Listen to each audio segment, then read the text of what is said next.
قل هذه سبيلي أدعو إلى الله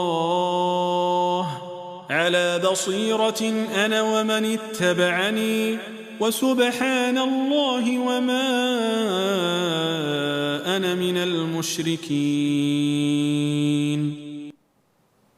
بسم الله الرحمن الرحيم. الحمد لله رب العالمين، وأشهد أن لا إله إلا الله وحده لا شريك له، وأشهد أن محمدا عبده ورسوله صلى الله عليه وآله وصحبه أجمعين.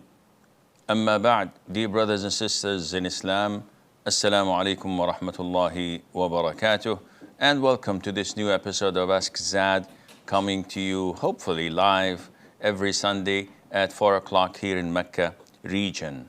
Before we go to your questions, we have one question that came just right now from the email, and it's Salam from the UK says, can someone ask if I accidentally put the cross symbol instead of the plus sign on my copybook, which a non-Muslim can see, and I don't erase it as soon as possible?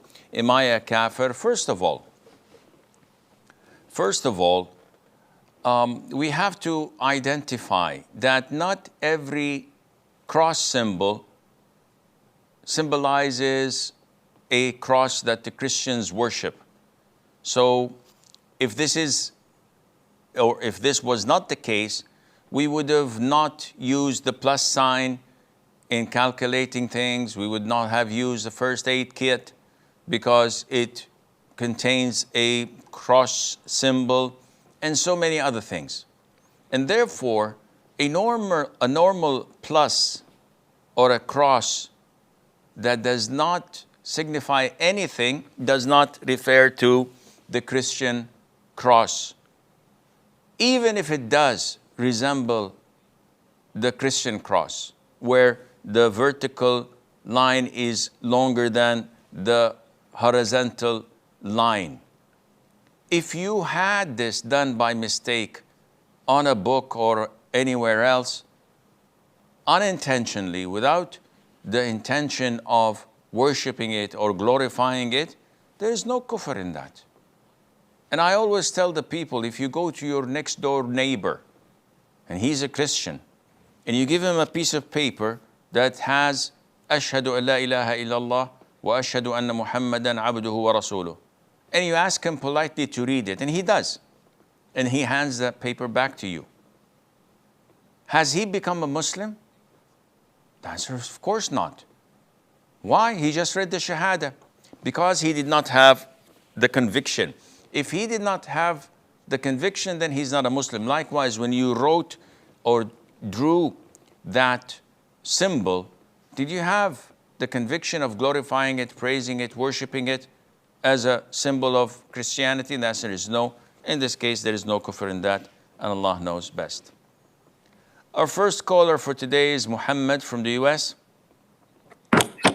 Peace be upon you, Sheikh. It's good to have you back. How have you been? In Islam, we say Assalamu alaikum. Right. Assalamu alaikum, Sheikh. Wa alaikum salam wa rahmatullah. How you doing, Muhammad? What's up? I'm doing good. Nothing much is up. What I wanted to ask you was, I'm an orphan and my father died when I was very young. I haven't visited his grave in years, but I'm thinking of visiting soon, God willing, or inshallah. What I wanted to ask you was, would it be sinful for me to enter the graveyard wearing shoes, or is it just like a recommended sunnah?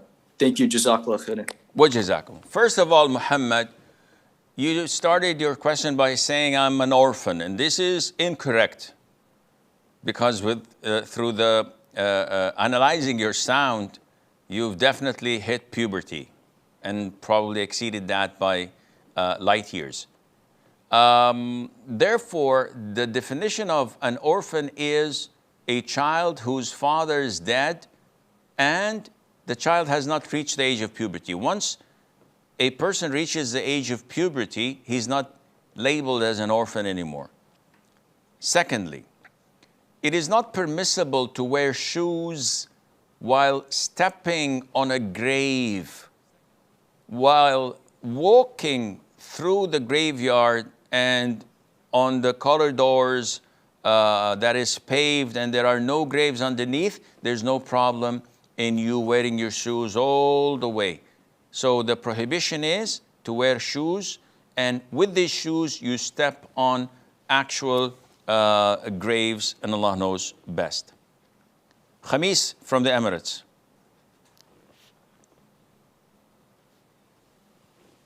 Khamis.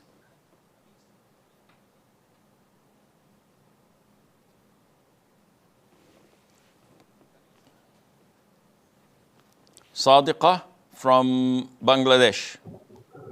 Assalamu alaikum wa rahmatullahi wa barakatuh. Wa alaikum salam wa rahmatullahi wa barakatuh. I'm having some whisper now and then. I fight back, but eventually I get them again. The reason is me and my husband were sitting together and watching a video. A sheikh was talking about a man who divorced his wife for 100 times. My husband is mocking and saying that how a man can divorce his wife for so many times.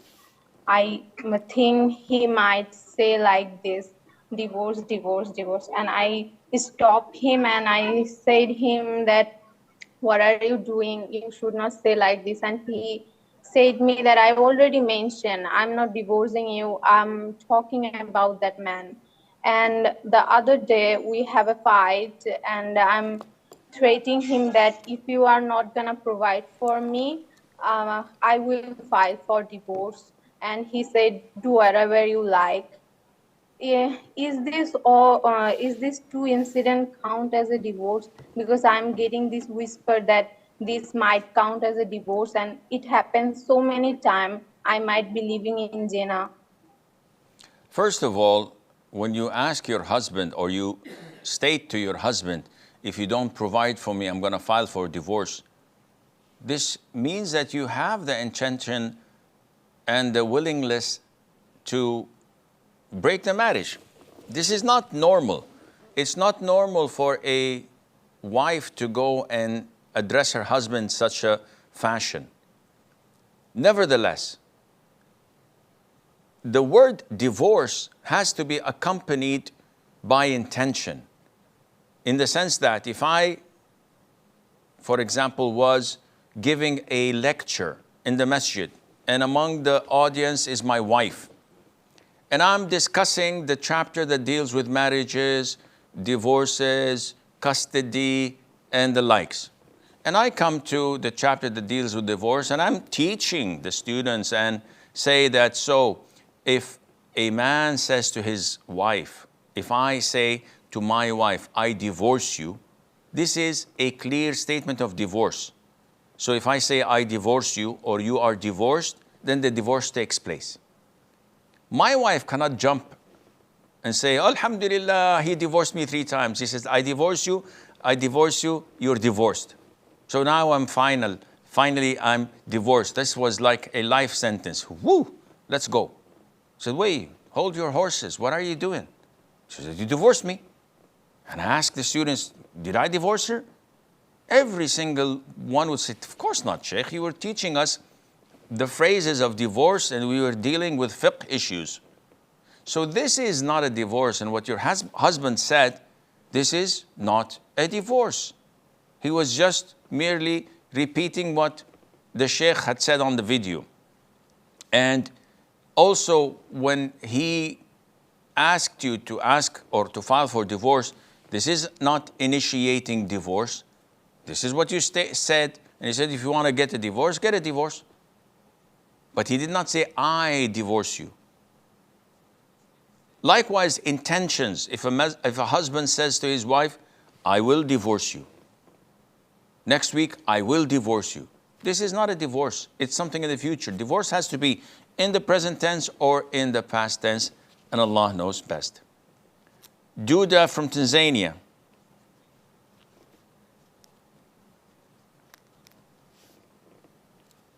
Duda.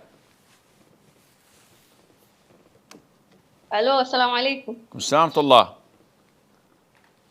So I checked my purity on the 7th day even though usually I get pure on the 10th day. But I was lazy to check it on the 8th day, the Fajr of the 8th day, because I didn't think I was going to be pure. Am I sinful since there is a possibility that I was going to be pure, even though I wasn't pure on the 8th day? But I was lazy to check it because I didn't think I was going to be pure. So if you were not pure on the 8th day, what's the problem? The problem is I was lazy to check for Fajr because maybe I was playing with my prayer. If I was pure, But you weren't. so it's okay I'm not sinful. No, you're not sinful. You are sinful if the blood stops and you know that you have no menses anymore, no colored discharge, and still you did not go to check whether you're pure or not to pray. But if the menses is on, but you are hesitant, should I go and check or not? And the norm is that on the 10th day you are pure, you have no signs, no indications or evidences to hint that you have become pure. There's no sin at all in this. Nazreen from Bangladesh. Assalamu alaikum, Sheikh. Salam wa rahmatullah. Sheikh, I've asked about the issue on your website without enough details, so I am asking it here again. I have cleaned blood of menses from my mattress incorrectly. I just rubbed only and removed the blood with wet cloth, wet tissue and soap. When the impure mattress was still moist and damp, I kept my pillows for 1 minute or less and also checked with my hand a couple of times that it had dried or not, thinking the area to be correctly purified. Now I have forgotten and I'm not sure that my hands and pillows then got the wetness of impurity on them or not. But when I touched the mattress, I felt the coolness of the wet mattress on my hand. Now sometimes I'm inclined to the thought that my pillows did not get the wetness, but my hand got the wetness. And sometimes I'm inclined to the thought that maybe both got the wetness. And also sometimes I have the thought that none of them got wetness. I have touched many things afterwards, so what can be the solution, Sheikh? How would I know? Come on, give me a break. When you make a Bollywood movie out of so trivial things, this is not logical. You make a mistake and you cascade this mistake intentionally by doing. Who would put pillows on an area that he's not certain whether it's pure or not, and then he touches the area with his hands and then it's soiled or not, then he touches the pillow. You're making a movie out of this. And this is not Islam. Whenever you try to complicate things, whenever you try to make life hard upon yourself, believe me, Allah will make it harder. You're challenging Allah Azza wa Jal when you do these things. Of course, now here is a reverse mechanism or the defense. So, oh no, I'm just afraid of impurity transferring elsewhere. If you were truly afraid, you would not have done all of this. You would have taken the appropriate measurement to avoid such impurities from transferring. But you are recklessly behaving and making a long plot and a scenario and then coming and asking questions. Sometimes people come and ask me about soiling the whole house from a small drop of urine that came into their hand. They neglected it. They touched the tap and the faucets and the doorknob and the light switch, and they touched their feet and they walked with their feet on the carpet to the living room, to the bedroom, and then they climbed over their bed and they touched the pillow. From a single drop of urine, they've managed to contaminate the whole house. This is not urine, this is acid. Even if it's acid, it wouldn't last that long. It would have burnt few places and that's it. But look what shaitan is doing to you. And at the end of the day, she says, "Oh, Sheikh, I have so much whispers. What can I do? The whole house is soiled. Sheikh, can I burn it?" This is the end. You want to burn the whole house to purify it? What is this? So again, we have rules and regulations in Islam that covers things. Certainty is not affected by doubt. If you've noticed in your question, you've used the word I feel, I maybe, perhaps, I think. All of these are phrases used in doubt. Just put them in the dustbin and move on with your life. Halima from France. Assalamu alaikum, Sheikh. Salamullah. Yes, sir. I would like to know if I can go to Body Minute to do my body exfoliate and body massage by another female. You want to go to a massage parlor to get a massage. Is it for medical reasons or for recreational reasons? Honestly, it's for my skin because I think I don't know how to exfoliate my skin, and done by another person, I'm thinking maybe it's gonna help me. So I want to do a body exfoliate in a body exfoliate shop by another female, sir. A body what? Body exfoliate to clean my body. Okay, so it's like detoxing or using some substances or some a material that would purify your skin. This is permissible, providing that the areas that you expose to this female practitioner are not your awrah. So your arms, your legs below the knees, maybe some part of your neck and the back of your shoulders are permissible. But to expose your back, to expose your thighs, to expose your belly and the likes, these are all not permissible to be done unless there is a medical necessity for it. And Allah Azza wa Jal knows best. Saima from the US.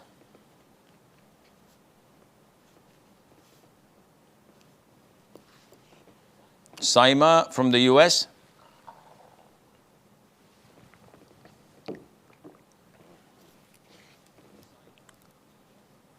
Abu Sa'id from Bangladesh. Assalamu alaikum, Sheikh. Alaikum assalam wa rahmatullahi wa barakatuh. Sheikh, I ordered a product online, and while paying the delivery man, another guy asked the delivery man about his order. Then I left the place before the delivery man counted the money because there were some coins along with notes in it. Now I am wondering day and night whether I have violated someone's right because I have not officially left the place, but I gave the full money, and I am thinking that I have used a few coins which the delivery man may have not liked. What points? What points are you talking about? The product is 50,000 taka. You gave the man 50,000 taka. What's left? I gave the full payment but used some coins. So I didn't left officially because he was talking with another guy. So what points, Akhi? I don't understand. Are you playing a video game? No, Sheikh. Actually, I paid with notes and coins. Actually, I use cash, paper notes, and coins.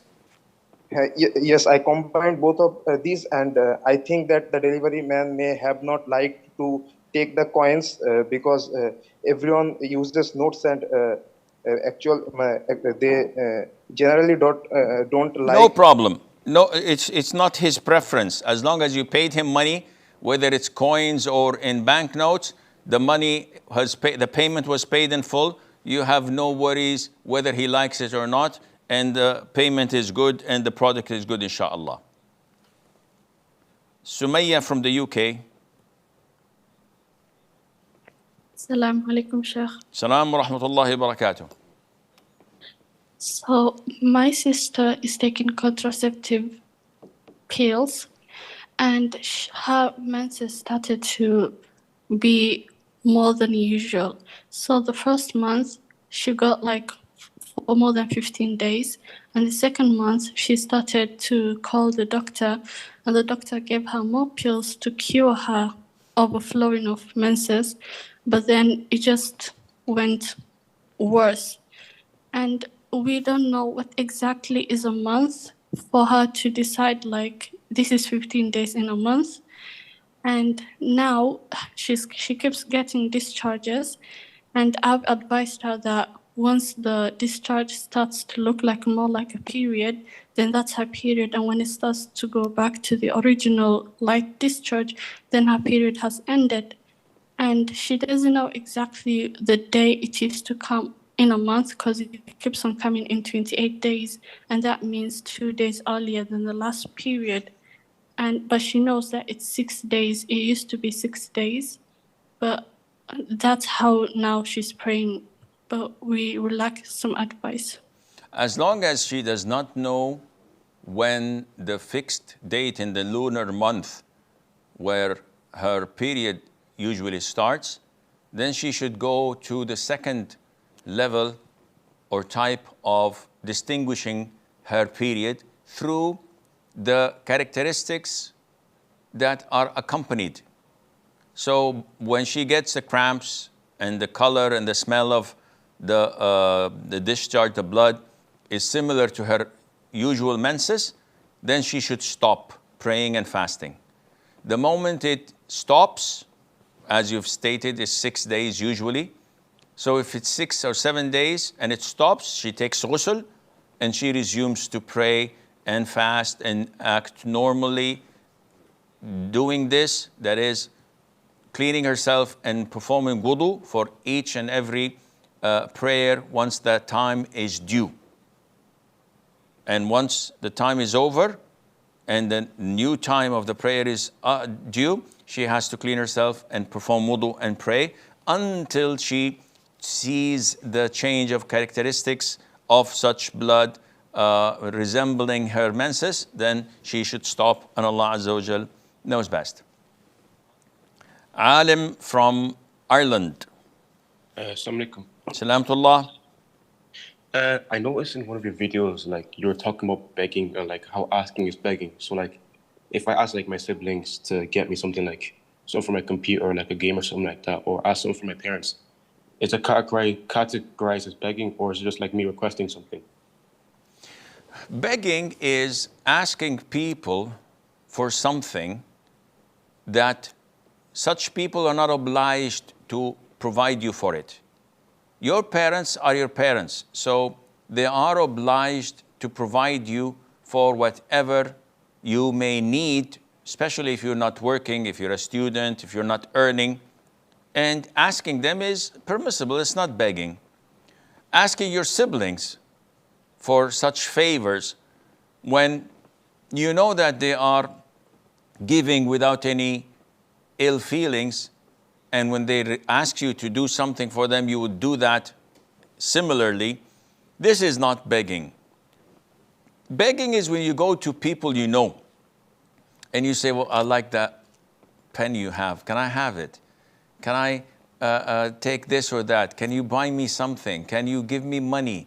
Can you pay for my gym subscription, etc.? This is begging. This is something that honorable people don't ask. And this is why the companions, may Allah be pleased with them, they say that we gave the Prophet ﷺ the pledge of allegiance when we accepted Islam. And among the pledge of allegiance is that we do not ask anyone for anything. And the narrator of the hadith goes on to say, and I used to see one of them, that is the companions, riding on his camel, dropping his whip, and he would dismount of his camel to take the whip instead of asking the people walking around him, excuse me, please, can you hand me the whip? He would not do that, because this is what he gave the pledge of allegiance to the Prophet ﷺ, to honor themselves and not to ask people for such favors, in order not to be among those who beg others or depend on them. And Allah Azza wa Jal knows best. We have a short break. Stay tuned, and inshallah we'll be right back.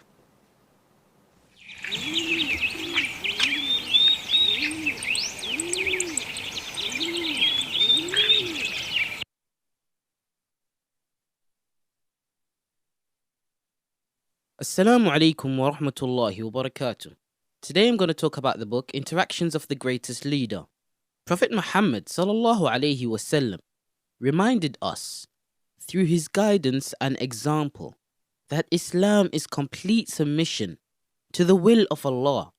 For one who submits, a mere declaration or display of belief will not be taken for success, but his or her heart and soul will certainly be put to test. Allah tested the Prophet of Allah sallallahu alaihi wasallam severely in order that he sallallahu alaihi wasallam becomes an example for his companions to follow. Similarly, he tests the believer to see whether he lives a righteous life in accordance with the instructions and commands set by Allah, or lives according to what his desires dictate. Whether the faith he displays is firmly rooted in his heart, or is it merely on the surface. He will be tested to see whether he will continue to have faith and love of Allah when in a calamity, as he does when in comfort, whether he will continue to remember and worship him if given bounties and comforts of life, as he does when he lives a modest life. Allah will undoubtedly test him to see if his faith, trust and love of him is unconditional, or is it conditioned upon good health and a comfortable life, free from stress and anxiety. The Prophet of Allah sallallahu alaihi wasallam showed us through his own example that for a righteous Muslim, this life is a testing ground where he will continue to be tested until he meets Allah. For him, tests will be conducted on earth while he lives, and not after he dies. He knows that as soon as death arrives and he steps into the next world, his tests are over. There, he only receives the result of his tests and enjoys the fruits of the deeds that he committed during a short span of time called life.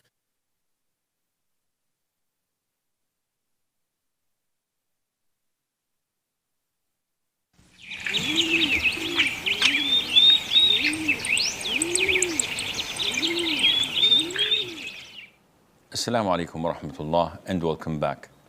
Zahra from Indonesia. Assalamualaikum warahmatullahi wabarakatuh, Sheikh. Wa alaikum salam wa rahmatullahi wa barakatuh. May Allah grant you Jannatul Firdaus for your contribution to the Ummah. And you as well. So my mom's brother passed away some time ago, and his whole village are people that do acts of bid'ah. So yesterday, his family, I mean like his wife and children, they do an event because it's 40 days or 100 days after his death. I'm not sure how many days. And in the event, they invite an ustad and a lot of men and orphan, and they sit in the living room. The ustad will lead the dua and zikr loudly. And they invite my mom. My mom doesn't want to get involved in those things, but she was kind of conflicted because if she doesn't come, the relatives would think she becomes distant and arrogant and get included in wrong sect. So she travels 6 hours to get there yesterday without mahram, and because she's there, she helped the cooking for the people that do the dua. What is your opinion on this? And please give advice on what to do next time someone invite us again, because this situation comes often. Jazakallahu khair, Sheikh. Wa jazakum. First of all, may Allah Azza wa Jal grant all those who died from our relatives and loved ones forgiveness, mercy, and expand their graves and fill it with favors and blessings of Allah Azza wa Jal. Secondly, Islam is the most beautiful religion due to its authenticity and simplicity. So there is no complication in Islam. There is no hardship in Islam. But in order to preserve Islam, we must follow and comply with Allah's orders and instructions and with the Prophet's Sunnah alayhi salatu wasalam. And this is the only way that this religion can remain till the end of time. And this is exactly what the enemies of Islam are trying their level best on different levels to diminish or demolish. So if they cannot demolish it entirely, they will try to diminish it as much as possible. Through what? Through such innovations. The Prophet ﷺ said, as Mother Aisha narrated, whoever innovates in our religion what's not part of it, this is rejected. Allah will not accept it. So you ask yourself, has any of the companions celebrated the 40th anniversary of a deceased? You will find that the Prophet never did it, ﷺ. The companions had never done it. The tabi'een had never done it. Tabi'een, etc. Nobody from the Muslim Ummah has engaged in such rituals. Where did we get it from? We got it from the pharaohs. The pharaohs, those were 5,000 years ago. Yep. They were pagans. They were idol worshippers.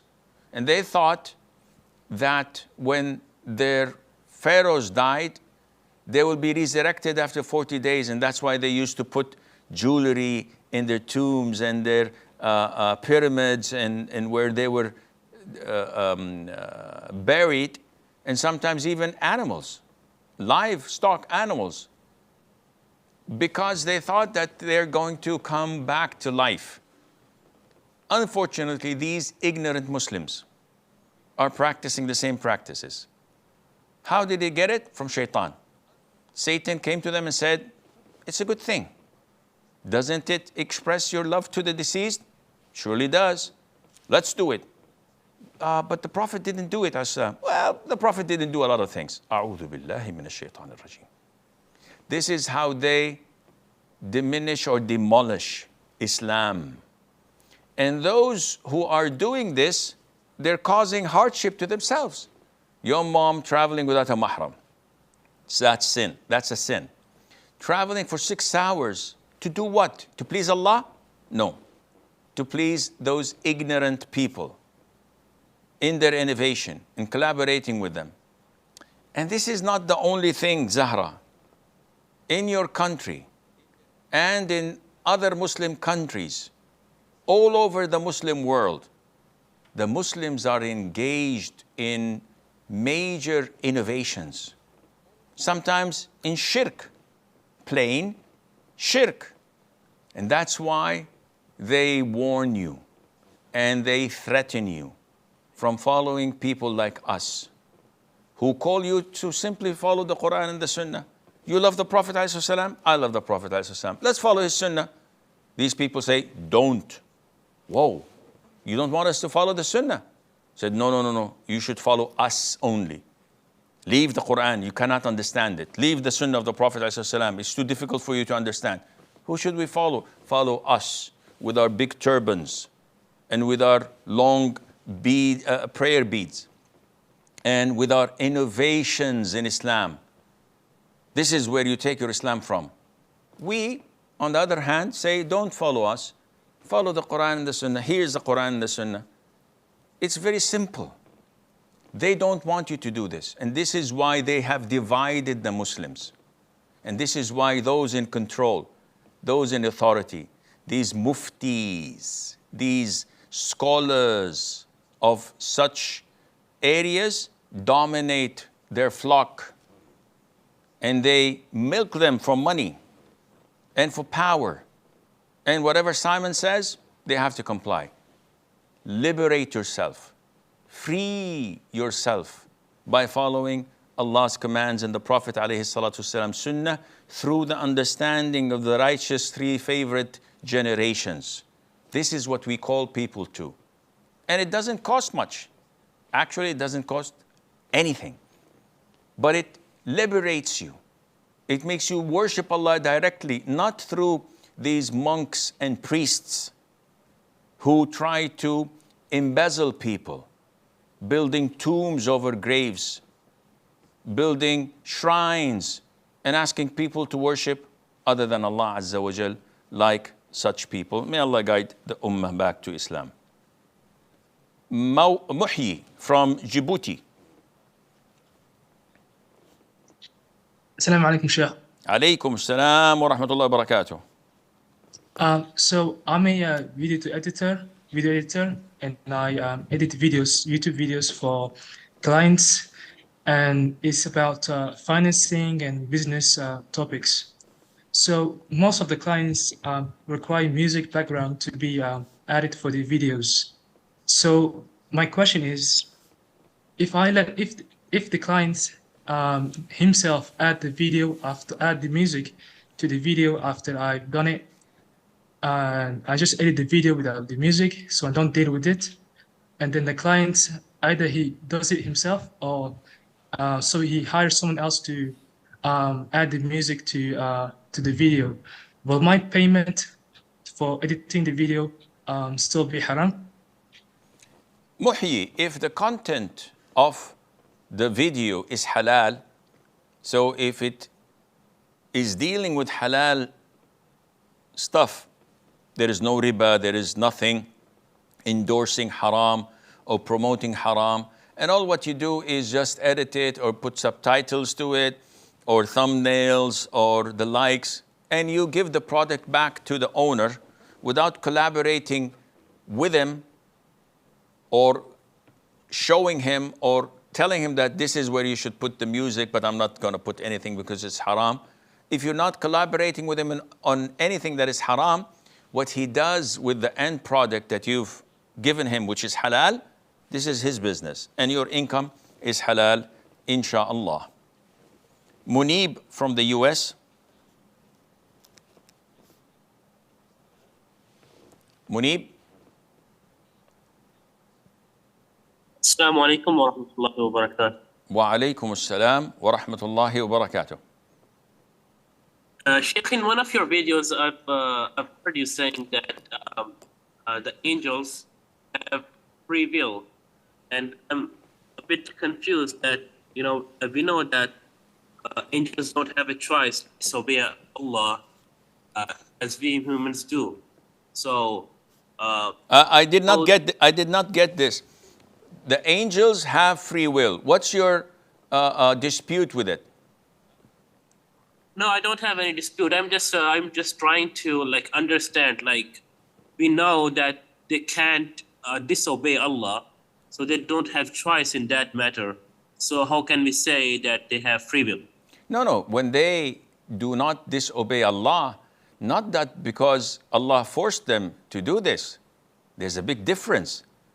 The wall can't disobey Allah Azza wa Jal. Is it something to be praised over when you say, MashaAllah, the wall doesn't disobey my orders? There's no praising in it. So when Allah praises the angels and says that they لا يعصون الله ما أمرهم ويفعلون ما يؤمرون, they do not disobey Allah whenever He orders them, and they do what they are told to do, this is praising them.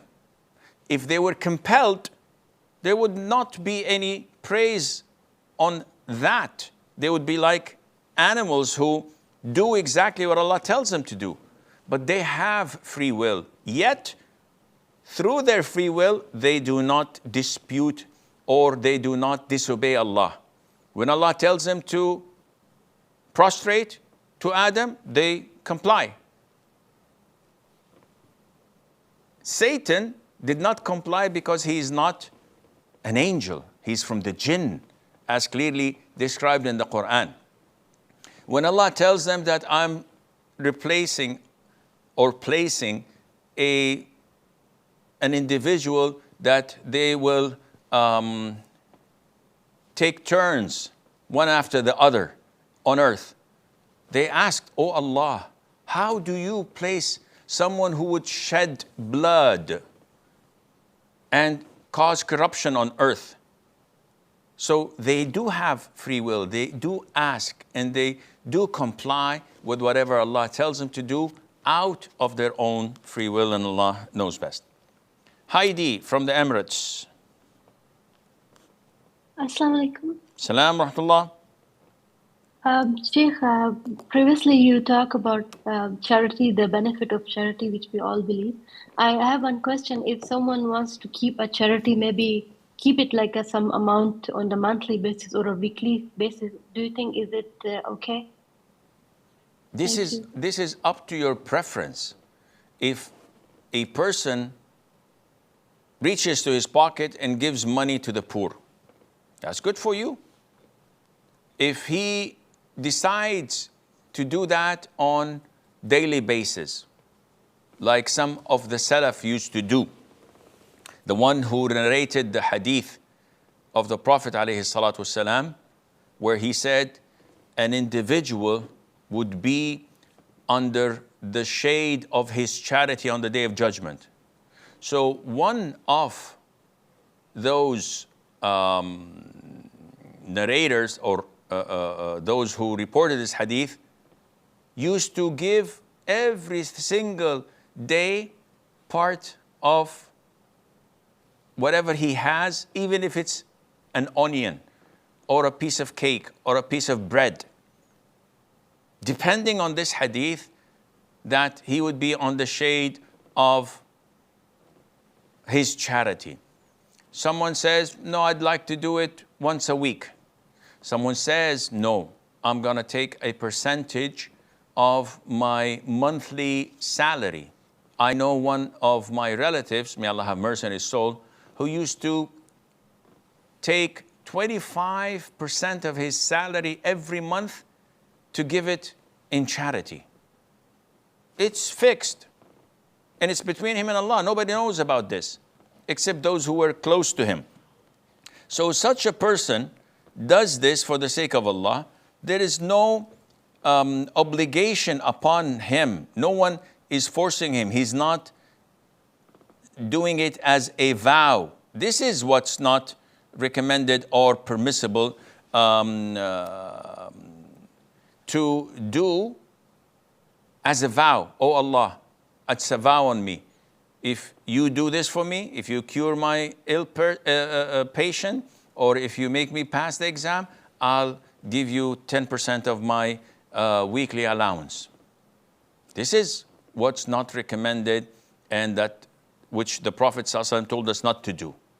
But to voluntary, without vowing, making a vow, without obliging yourself. In yourself, you just say, okay, every week, I have to do this thing. Like it was reported that Ibn Taymiyyah, may Allah have mercy on his soul, used to give money every Friday before he goes to the khutbah of Friday. And this is something of his own. He just loved to do this. And when was asked, he said, Allah stated in the Quran, إِذَا نَاجَيْتُمُ الرَّسُولِ فَقَدِّمُوا بَيْنَ يَدَيْ نَجْوَاكُمْ صَدَقَةً. Allah says, O you who believe, whenever you want to have a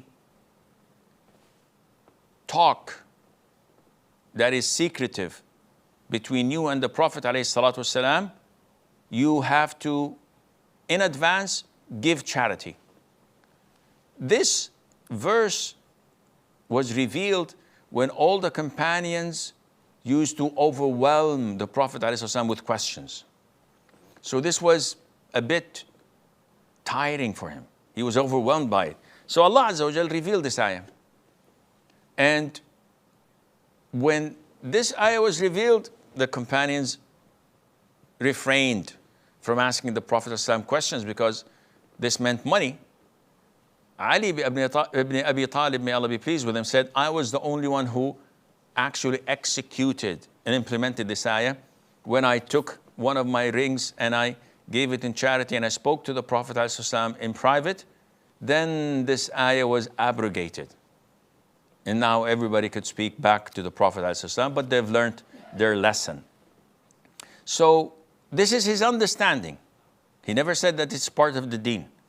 He just saw a beautiful hint in this ayah that whenever you want to speak to the Prophet, give charity. Now I'm going to speak to Allah Azza wa Jalla in a Friday sermon, so I'd like to, in advance, give charity. Maybe Allah would reward me for that greater than anything else. This is his understanding. Would it be a bid'ah? This is on his own. It's a voluntary thing. It's like doing dhikr on a particular pattern without thinking that this is getting you closer to Allah or this is from the Sunnah, without spreading it to the people like we find booklets of dua.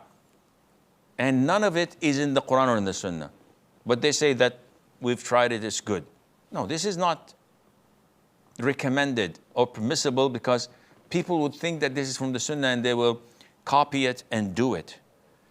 This is different when you do something for your own or of your own, like you specifically designate a particular dua in your prayers in the first rak'ah and second rak'ah, third rak'ah, because you love it, you like it, and you enjoy it. And you never tell people that do this, it's good for you, it's part of this and part of that. On the contrary, you're doing it for the sake of Allah. So therefore, it is not a problem for you, Heidi, to designate a particular date in the month or in the week or every day with a portion of your charity without thinking that, oh, doing it at 5 o'clock p.m. has great value, like some people think. No, I'm just enjoy doing it, and it's for my own sake. I'm not telling anybody about it. There's no problem in that, and Allah Azza wa Jal knows best. This is all the time we have for today's episode. We're 5 minutes earlier than usual because unfortunately there are no callers calling with questions.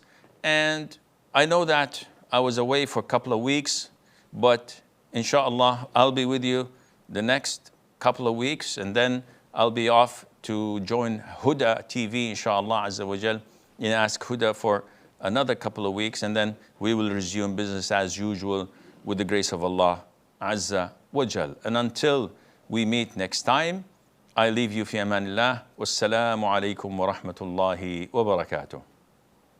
قل هذه سبيلي أدعو إلى الله على بصيرة أنا ومن اتبعني وسبحان الله وما أنا من المشركين.